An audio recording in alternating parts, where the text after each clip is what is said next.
स्वागत है आप सभी का आपके अपने YouTube channel HFM education hub में। आज हम देखेंगे रिलेशन संबंध। हमने सेट्स थे जो समुच्चय थे वो पूरे कर लिए, उसके प्रैक्टिस क्वेश्चन पूरे कर लिए। अब हम देखेंगे रिलेशन संबंध। तो संबंध देखिए होता क्या है। संबंध को दर्शाने के लिए केवल दो अवयवों की आवश्यकता होती है, ना कम ना ज्यादा। केवल दो अवयवों की आवश्यकता होती है। और पहली बात ये ध्यान रखिएगा, संबंध है वो या तो किसी समुच्चय A से B में परिभाषित होगा। समुच्चय जो संबंध है वो या तो समुच्चय A से B में परिभाषित होगा या किसी समुच्चय से उसी समुच्चय में परिभाषित होगा। या तो जो संबंध है वो खुद में भी परिभाषित हो सकता है, कोई समुच्चय है उससे खुद में भी परिभाषित हो सकता है और किसी एक से दूसरे समुच्चय में भी परिभाषित हो सकता है। इतना समझ आया। अब देखिए संबंध को लिखते कैसे हैं।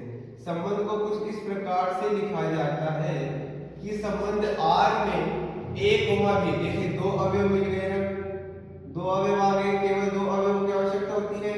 यही बोला कुछ इस प्रकार से है कि A तो बिलोंग करेगा A से और B बिलोंग करेगा B से। इतना समझ में आया। जो पहले आने वाला होगा वो किससे बिलोंग करेगा A से, और जो बाद में आने वाला होगा वो किससे बिलोंग करेगा B से। ये कब की कंडीशन है? जब संबंध R A से B में परिभाषित हो। अब उल्टा हो जाए, अब संबंध कुछ इस प्रकार से परिभाषित हो तो ये वाला संबंध कैसे चेंज होगा? R में A, B इस प्रकार से है कि A तो B से बिलोंग करेगा और B A से बिलोंग करेगा। इतना समझ में आया। इसका मतलब यहाँ जो पहले है, यहाँ आने वाला अवयव उस पहले वाले समुच्चय से बिलोंग करेगा और जो बाद में आने वाला अवयव है वो बाद वाले अवयव से बिलोंग करेगा। इसे कहते हैं संबंध को दर्शाने का तरीका। इतना समझ में आया? कोई दिक्कत वाली बात नहीं होनी चाहिए। ये मैंने आपको कहा था ना कि ये क्या है, एक क्रमिक युग्म है। और क्रमिक युग्म मतलब पहले आने वाला अवयव है वो पहले वाले समुच्चय का अवयव होगा और बाद में आने वाला बाद वाले समुच्चय का अवयव होगा। इतना समझ में आया? इतना समझ में आया? कोई दिक्कत वाली बात नहीं होनी चाहिए। आगे देखिए, मैं आपको एक एग्जांपल देता हूं।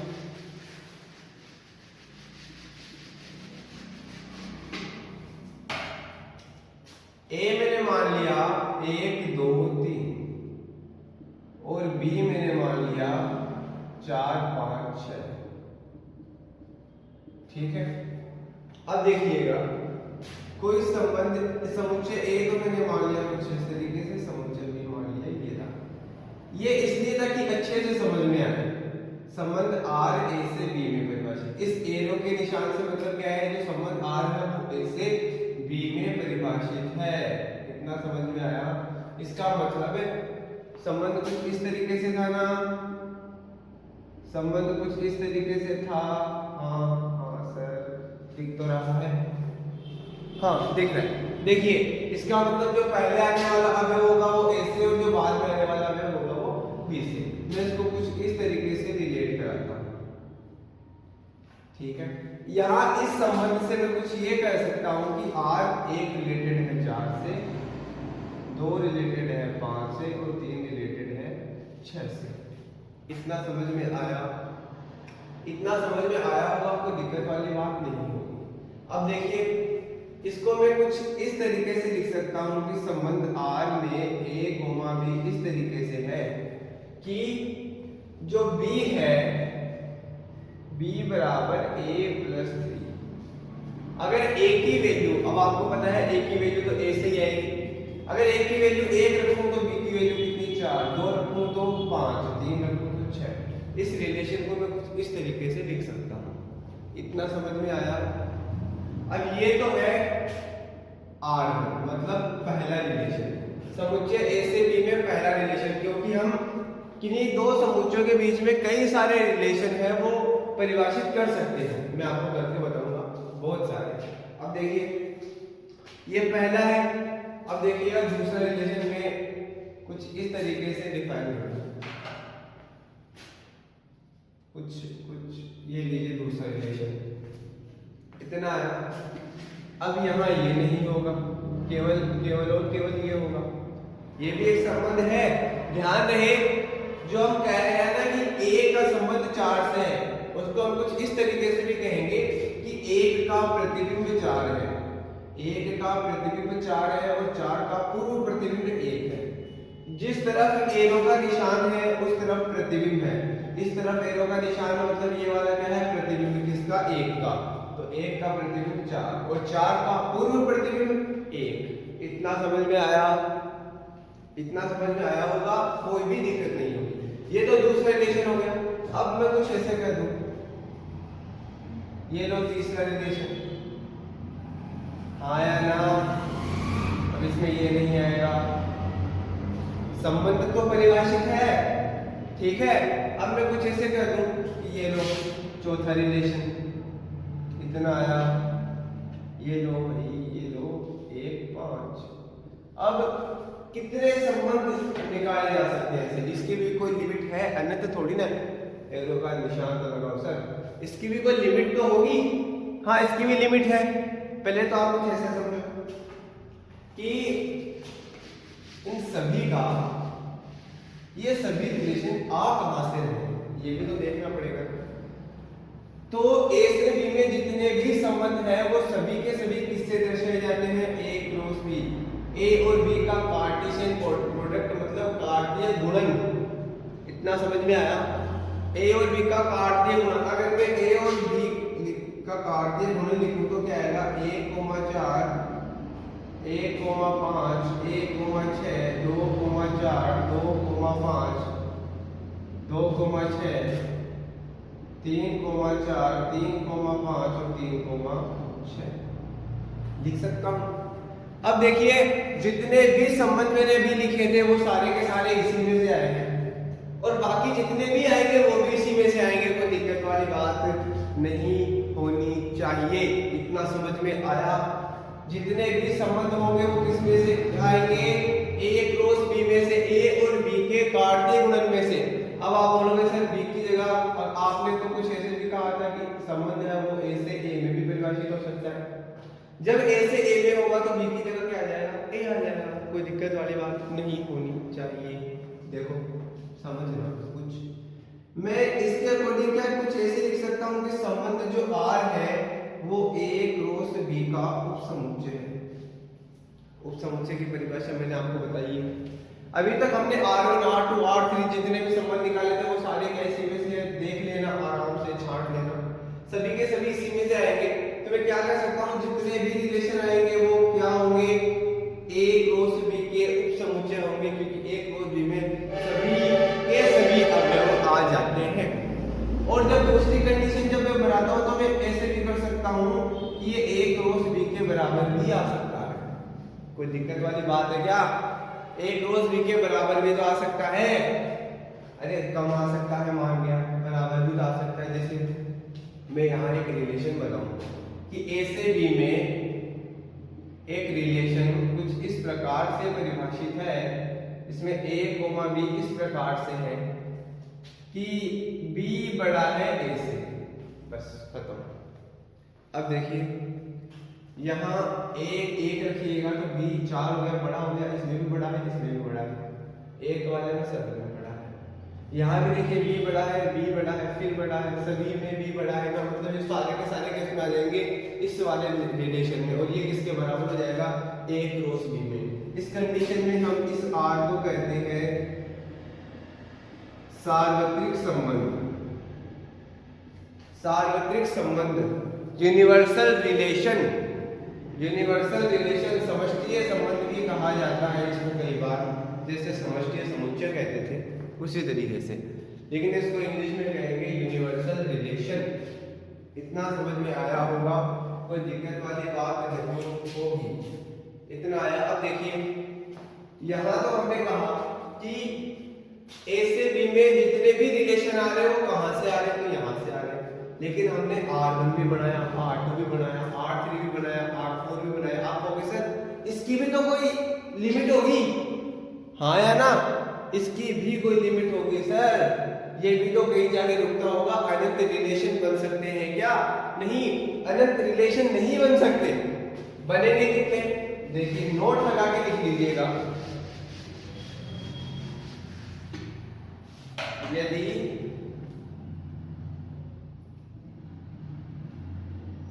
समुच्चय A में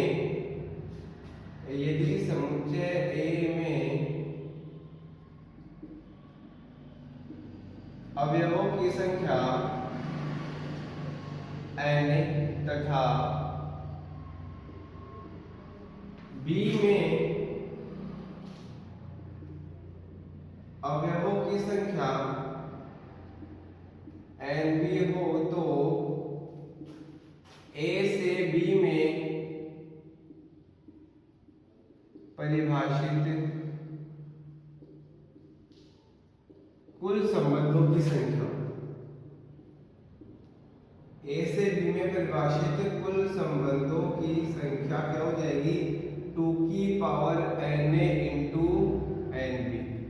इतने रिलेशन टोटल डिफाइन हो सकते हैं किसमें, A से B में। इतना आया। इसको क्या मैं A से B तो लिख सकता हूं number of element in A cross B। ठीक है, तो दोनों चीजें ध्यान रखिएगा। इतना समझ में आया। इसको नोट लगा के आप नोट कर लेना, कॉपी में नोट लगा के ये नोट कर लो।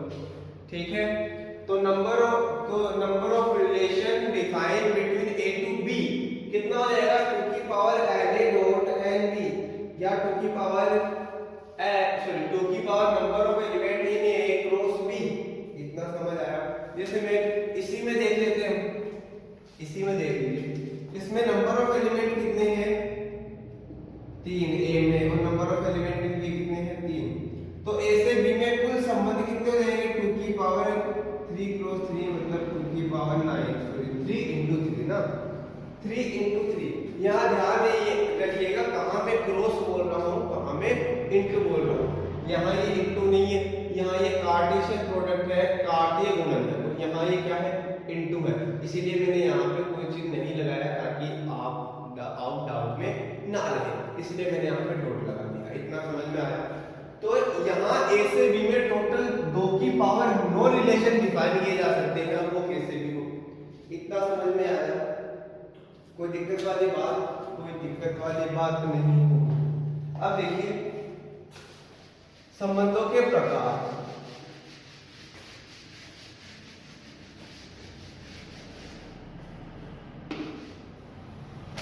संबंधों के प्रकार, टाइप्स ऑफ रिलेशन।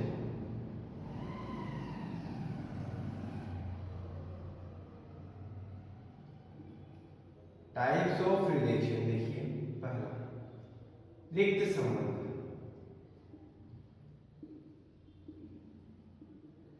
कोई डेफिनेशन नहीं लिख रहा हूं, डायरेक्ट समझाऊंगा। ठीक है, समझ लेना। रिक्त समुच्चय में क्या था, जिसमें एक भी एलिमेंट नहीं था, उसमें वो रिक्त समुच्चय था। यहां समझिएगा, अगर रिलेशन A से B में परिभाषित है, A कुछ भी मान लीजिए 1 2 3 और B मान लीजिए A B C 4 5 6 कुछ भी मान सकते हो। यहाँ 1 2 3 और यहाँ है A B C, ये A है और ये B है। रिलेशन R A से B में परिभाषित है। तो देखिए A का कोई भी अवयव B से रिलेट नहीं होगा, मतलब रिलेशन कैसा होगा, खाली कुछ भी नहीं। रिलेशन के अंदर एक भी एलिमेंट नहीं होगा।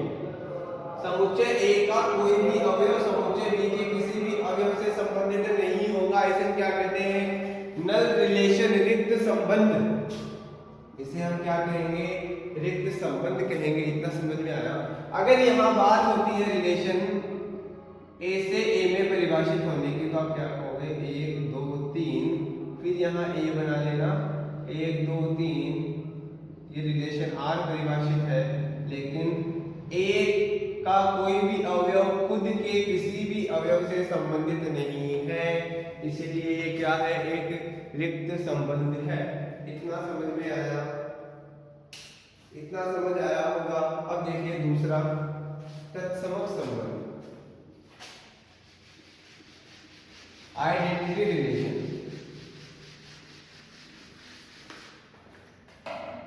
दूसरा देखिए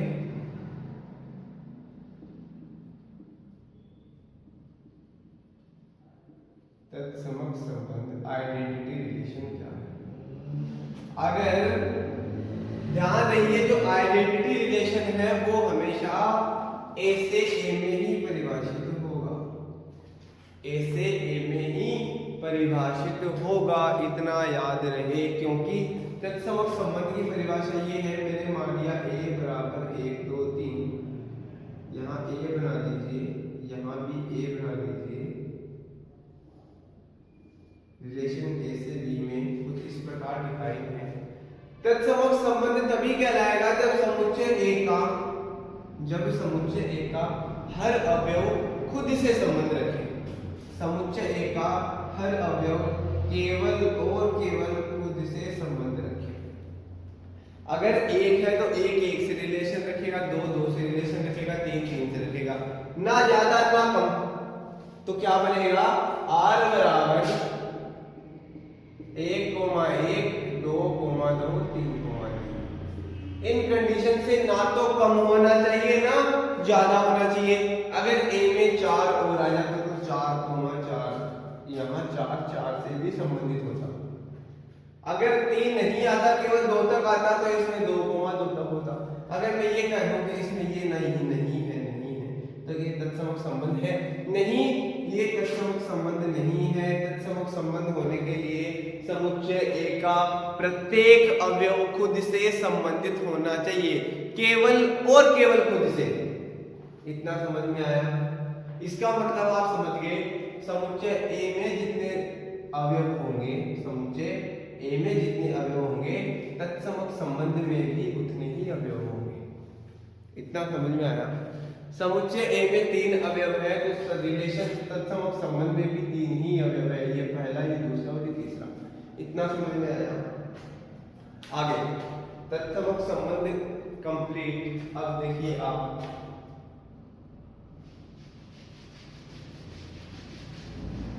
तत्समक कंप्लीट, उसके बाद एक स्वतुल्य संबंध।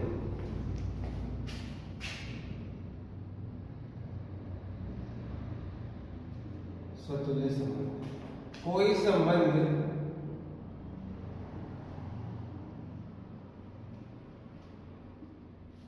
स्वतुल्य कहलाता है यदि समुच्चय दिख रहा है, हाँ, समुच्चय A के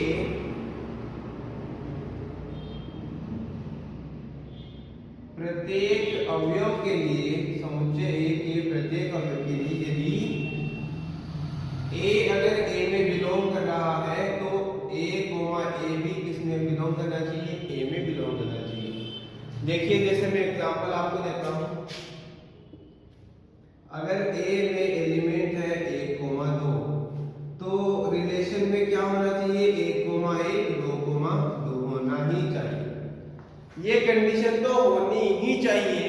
अगर ये केवल ऐसे होता तो ये तत्सम ये स्वतुल्य संबंध नहीं होता। क्यों? यहाँ लिखा है प्रत्येक अवयव के लिए। अगर यहाँ 3, 4, 5 होता तो यहाँ 1, 1, 2, 2, 3, 3, 4, 4, 5, 5 भी होता। इतना समझ में आया? तो यहाँ तो 2, 2 होना ही चाहिए। अब आप ये कह दोगे सर ये तो अच्छी बात है, मान गए। आपने कहा जो अभी इसके जस्ट पहले समझाया था तत्समक संबंध, उसके अंदर आपने कहा था कि जो अवयव है वो केवल और केवल खुद से रिलेशन रखेंगे, दूसरे से रिलेशन नहीं रखेंगे। अगर दूसरे से रिलेशन रख लिया तो उसका मतलब वो तत्समक संबंध नहीं है। लेकिन तो क्या इसमें और उसमें कुछ फर्क है? हाँ, इसमें और इसमें कुछ फर्क है। देखिए, 1 से बिलोंग कर रहा है, 2 से बिलोंग कर रहा है। अभी तक तो केवल इतना ही है। यहाँ देखिए अगर से ये तो तत्समक भी है और ये तो स्वतुल्य भी है, दोनों है। तो क्या कुछ फर्क है? हाँ, फर्क है। अगर मैं 1 को 2 से बिलोंग करवा दूं तो यहाँ क्या होगा? 1 को 2। अब मैंने क्या कहा था कि तत्समक के अंदर खुद से रिलेशन होना चाहिए, तीसरा नहीं आना चाहिए। अब अगर मैं इसको यहाँ तक देखूं तो तत्समक मिल रहा है, लेकिन उसके आगे एक नया एलिमेंट और आ गया, एक नया अवयव और आ गया, जैसे ये तत्समक नहीं है। लेकिन स्वतुल्य के लिए ये कंडीशन होनी चाहिए, बाकी हो या ना हो इससे कोई मतलब नहीं है। इतना समझ में आया? केवल ये वाली कंडीशन इसको सेटिस्फाई करवानी है, बाकी ज्यादा अवयव हो सकते हैं। इतना समझ में आया? इतने में कोई दिक्कत नहीं होगी। अब देखिए सममित संबंध।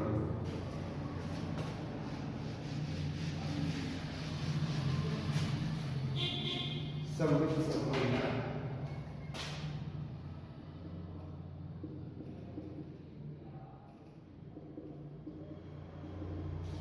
कोई संबंध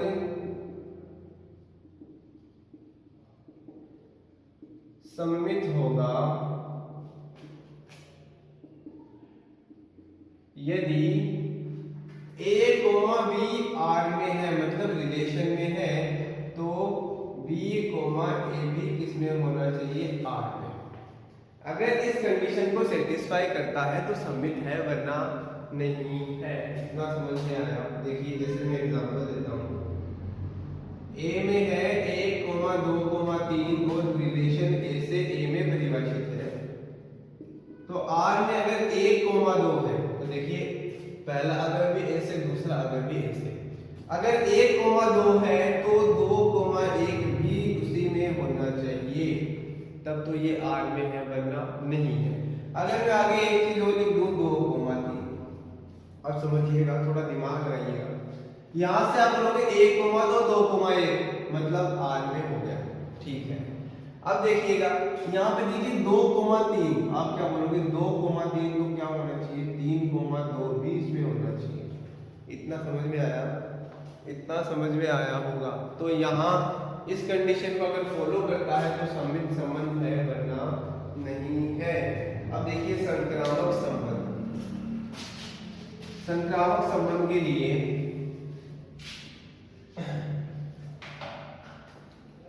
कोई संबंध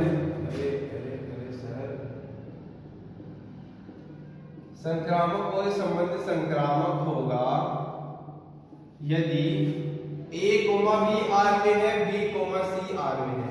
ध्यान रहे यहाँ a, b, c किस में बिलोंग कर रहे हैं? a में। a कौन? जो हमें समुच्चय दिया गया है वो है, ठीक है। और r किससे किस में परिभाषित है? a से a में। जो एग्जाम्पल हम देख रहे हैं उससे a से a में ही परिभाषित है, ठीक है। तो अगर a भी R में है, b, c R में है, तो a, c भी किस में होना चाहिए? R में। इतना समझ आया? ध्यान रखिए ये दो कंडीशन तो हमें मिलनी ही चाहिए संक्रामक के अंदर, ये दो कंडीशन हमें मिलेगी तो ये तीसरी कंडीशन सेटिस्फाई करनी चाहिए। अगर ये तीसरी कंडीशन सेटिस्फाई करता है तो ये संक्रामक संबंध है, वरना नहीं। अब देखिए जैसे मैं एग्जांपल देता हूँ, वही अपना पुराना a बराबर 1, 2, 3 संबंध R कुछ इस तरीके से है कि 1, 2। अब आप बोलोगे सर b, c मतलब जो एंड है वहीं से स्टार्ट है, 2, 3। तो a, c भी उसमें होना चाहिए, मतलब 1, 3 भी उसमें होना चाहिए। तो ये संक्रामक है, मतलब ये वाला जो संबंध है वो संक्रामक संबंध है। इतना समझ में आया?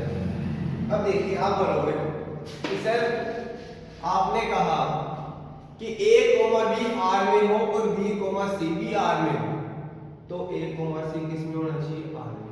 अगर a, c मिला तो संक्रामक है, वरना नहीं है। लेकिन कुछ ऐसा हो कि हमें a, b तो मिले लेकिन ये मिले ही ना। पहले वाली कंडीशन क्या थी कि ये दोनों मिले तो तीसरा मिलना चाहिए। अब आपके मन में क्या आया कि सर ये तो मिल जाए, क्योंकि a, b तो हम किसी को भी बना देंगे, लेकिन ये नहीं मिले तो क्या वो संक्रामक होगा? तो आप नोट लगा के लिख लीजिए कि यदि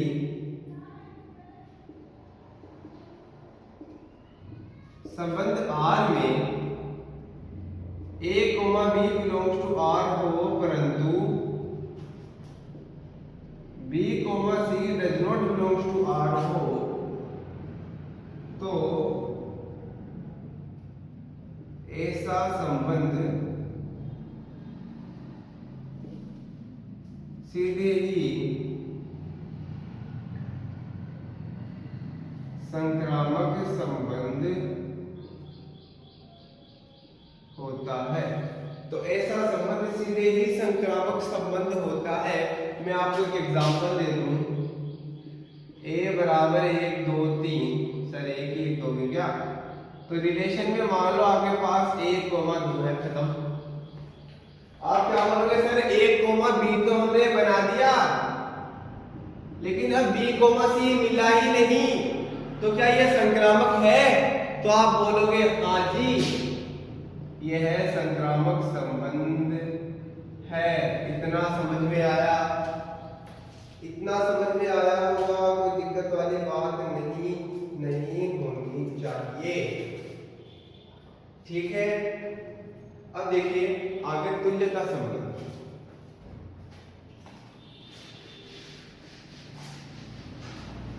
आगे देखिए तुल्यता संबंध, पांच हो गया, छठवां है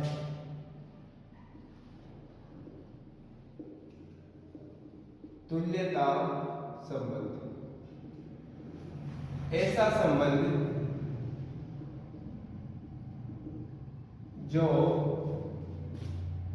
स्वतुल्य, सममित तथा संक्रामक तीनों हो। स्वतुल्य भी हो, सममित भी हो, संक्रामक भी हो, तो एक तीनों हो, वह तुल्यता संबंध कहलाता है, या ऐसा संबंध तुल्यता संबंध कहलाता है। इतना लिखिए। एग्जाम्पल दिखाने की जरूरत है क्या? चलो ठीक है, देखो एग्जाम्पल देख लो। a बराबर हमें दिया है 1 3, और रिलेशन कुछ इस प्रकार डिफाइन है 1 1। पहली बात, स्वतुल्य होने के लिए 1 1 2 2 3 3 इसमें होनी चाहिए। अगर एक भी इसमें नहीं हुआ, इसका मतलब ये स्वतुल्य नहीं है। लेकिन हमें तो संक्रामक बनाना है, और संक्रामक बनाना है तो स्वतुल्य होना चाहिए। स्वतुल्य कंप्लीट। अब देखिए सममित के लिए 1 1 भी इसमें है, b मतलब 1 1 ये रहा, 2 2 इसका उल्टा 2 2 इसमें, 3 3 इसका उल्टा 3 3 भी इसमें है। इतना समझ में आया? और इसको अगर अच्छे से मैं लिखूं, 1 2 अगर इसमें है, सममित बनाने के लिए 2 1 भी इसमें होना चाहिए, हाँ या ना? लेकिन अब समझना, 1 1 1 2 a b c, तो a c 1 2 ये रहा, मिल गया, सममित हो गया। 2 2 1 a b c, तो 2 1 ये रहा, मतलब सममित हो गया। अब हमें बनाना क्या है? संक्रामक। बनाना क्या है? संक्रामक। समझ लो। अब समझिएगा, इस संक्रामक के लिए अभी मैंने बताया a b ये रहा, b c ये रहा, तो a c ये रहा, अभी समझाया है जस्ट। a b ये रहा, b c ये रहा, तो 2 1 a c ये रहा, तो ये संक्रामक भी अपने आप हो गया ना, संक्रामक भी हो गया ना। इतना समझ में आया? संक्रामक भी हो गया। ठीक है, तो रिलेशन ये जो दिया है वो क्या है? एक तुल्यता संबंध है। इतना समझ में आया? कोई दिक्कत वाली बात नहीं होगी। आप देखिए आगे, सार्वत्रिक संबंध।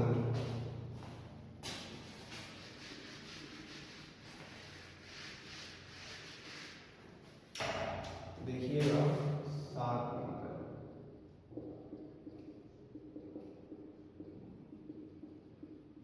सार्वत्रिक संबंध, यूनिवर्सल रिलेशन। जब समुच्चय A का प्रत्येक अवयव स्वयं के प्रत्येक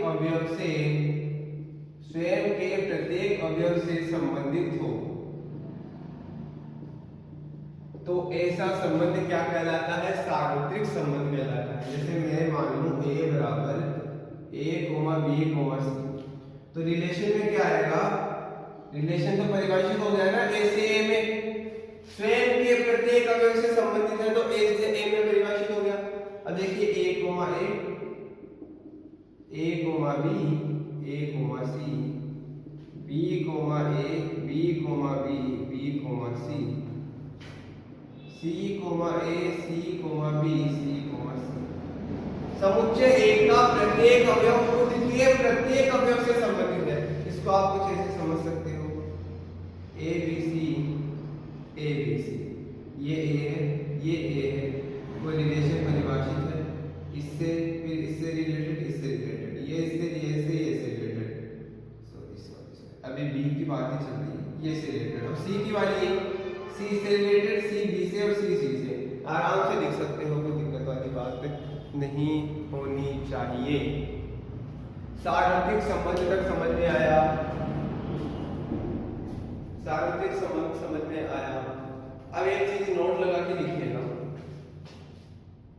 कि जो रिक्त संबंध है वो और एक जो सार्वत्रिक संबंध है वो, इन दोनों को कई बार मिला जुलाकर तुच्छ संबंध भी कहा जाता है। रिक्त संबंध और सार्वत्रिक संबंध को कई बार तुच्छ संबंध भी कहा जाता है। इतना आप ऐड कर लीजिए, इतना आप ऐड कर लीजिए। इतना समझ में आया? इतना समझ में आया? अब एक चीज और समझिएगा, आप बोलोगे कि सर समुच्चय ए का हर अवयव समुच्चय ए के हर अवयव से संबंधित है, तो यही तो कार्तीय गुणन है जो आपने बताया था। तो हाँ, जो सार्वत्रिक संबंध है उस सार्वत्रिक संबंध को हम कार्तीय गुणन के रूप में ही तो परिभाषित करते हैं। ये बात मैंने आपको पहले भी बताई है, ठीक है। यहाँ बी होता तो बी हो जाता, लेकिन यहाँ ए है तो यहाँ ए हो जाएगा। इतना इतना आया, इतना आया। आगे देखिए, हाँ, संबंध का प्रांत, परिसर और सहप्रांत क्या होता है? संबंध का प्रांत, परिसर और सहप्रांत। पहला देखिए,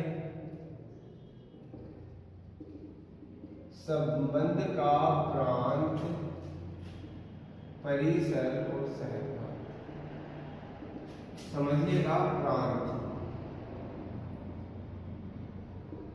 अगर कोई संबंध, यदि कोई संबंध आर है वो ए से बी में परिभाषित है, इससे ए से बी में परिभाषित है, तो ए के केवल उन अवयवों का समुच्चय जिनका प्रतिबिंब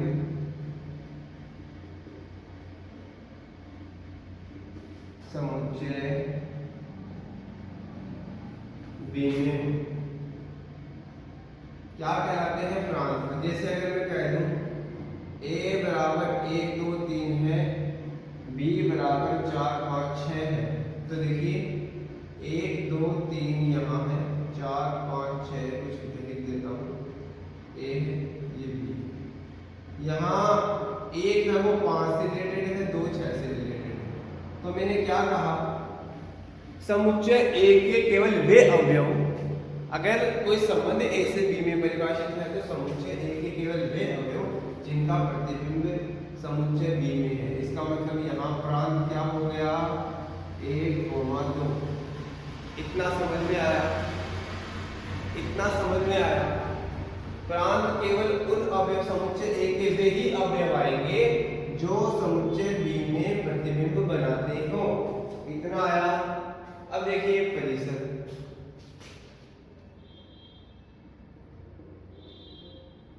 अगर कोई संबंध आर ए से बी में परिभाषित है तो समुच्चय बी के केवल वे अवयव या उन अवयवों का समुच्चय जिनका पूर्व प्रतिबिंब समुच्चय ए में हो। बस खत्म। समुच्चय बी के केवल उन अवयवों का समुच्चय जिनका पूर्व प्रतिबिंब, देखो अगर ये इनके प्रतिबिंब है तो ये इनके पूर्व प्रतिबिंब हुए कि नहीं? तो मैं यहाँ परिसर क्या लिख सकता हूँ? समुच्चय बी के केवल वे अवयव जिनका पूर्व प्रतिबिंब समुच्चय ए में हो, तो 5 और 6। इतना आया? इतना आया। अब देखिए सहप्रांत, अब तीसरा है सहप्रांत। तीसरा, यदि कोई संबंध ए से बी में परिभाषित है तो समुच्चय बी के सभी अवयवों का समुच्चय, सभी अवयवों का समुच्चय क्या कहलाता है? सभी अवयवों का समुच्चय क्या कहलाएगा? सहप्रांत कहलाएगा। जैसे अब मैंने सभी अवयवों का समुच्चय कहा है ना, प्रतिबिंब पूर्व प्रतिबिंब कुछ कहा नहीं सर, नहीं कहा तो कोई बात नहीं, कुछ भी नहीं देखना है। समुच्चय बी के सभी अवयवों का समुच्चय क्या कहलाएगा? सहप्रांत। अब आप कहोगे सर ये तो बी आ गया फिर से, तो हाँ जो बाद में आता है वो क्या है? सहप्रांत। आया समझ में? आप कुछ यूं भी कह सकते हो कि जो संबंध आर है वो प्रांत से सहप्रांत, सॉरी हाँ प्रांत से परिसर में डिफाइन होता है।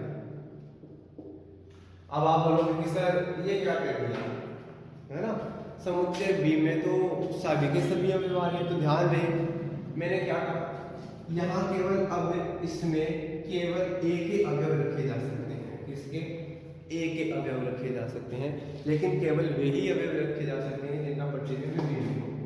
इतना है, नहीं तो आप केवल इतना याद रखिए कि जो रिलेशन है, जो संबंध है वो प्रांत से परिसर में डिफाइन होता है। आप केवल इतना याद रखिए, प्रांत से परिसर में डिफाइन होता है। इतना आया, इतना आया होगा, कोई दिक्कत वाली बात नहीं होगी। सहप्रांत कंप्लीट, प्रांत कंप्लीट, परिसर कंप्लीट। अब देखिए प्रतिलोम संबंध, प्रतिलोम संबंध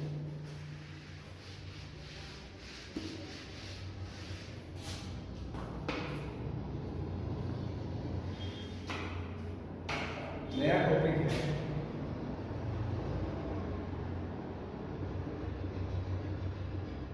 कुछ भी नहीं है, इसे आर इनवर्स से परिभाषित किया, इसे आर इनवर्स से दर्शाया जाता है, इसे आर इनवर्स से दर्शाया जाता है। समझना, अगर आर ए से बी में परिभाषित है तो आर इनवर्स है वो बी से ए में परिभाषित होगा। बस इतनी बात है। अब अगर मैं कह दूं ए में 1 2 3 और बी जो सेट है, जो समुच्चय है उसमें ए बी सी अवयव है और आर ए से बी में परिभाषित है, कुछ इस तरीके से है।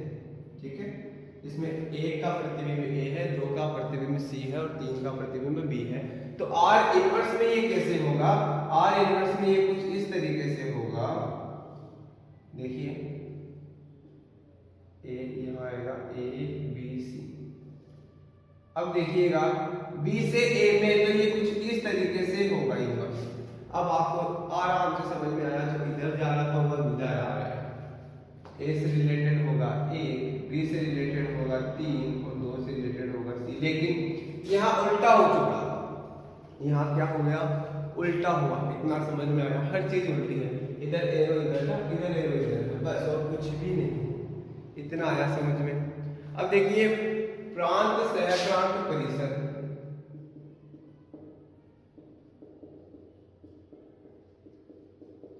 ये आपके ऊपर है, ये मैं आपके ऊपर छोड़ता हूँ क्योंकि इसमें आराम से समझ में आया है कि क्या है और क्या नहीं। इसको मैं कुछ इस तरीके